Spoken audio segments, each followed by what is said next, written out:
இந்த காயை கடையில் வாங்கிட்டு வந்தாலும் சரி, வீட்டில் செடியில் பறித்தாலும் சரி, ஒரு நாள் கூட வெயிட் பண்ண விட மாட்டேன். அடுத்த நாளும் அன்னைக்கே சமைச்சு முடிச்சிடுவேன்.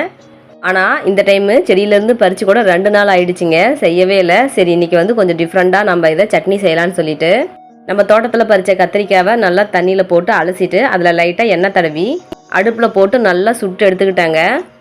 அதுக்கப்புறம் அதே அடுப்பில் 2 தக்காளி, 4-5 வரமிளகா, பூண்டு இதெல்லாம் சேர்த்து நல்லா வந்து சுட்டு எடுத்தாச்சு. இந்த மாதிரி சுட்டு செய்யும் போது டேஸ்ட் உண்மையாலுமே அவ்வளோ சூப்பராக இருக்கும். இந்த டேஸ்ட்டை அடிச்சிக்கவே முடியாது யாராலையும், அந்த அளவுக்கு இருக்கும்.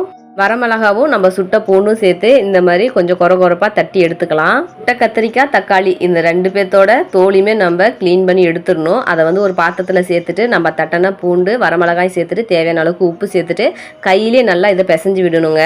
பண்ண வெங்காயம் புளிப்புக்காக கொஞ்சமாக புளி கரைசலையும் சேர்த்துட்டு நல்லா கையில் பிசைஞ்சு விட்டோம்னா சூப்பரான சுட்ட கத்திரிக்காய் சட்னி ரெடி. நீங்களும் ட்ரை பண்ணி பாருங்கள்.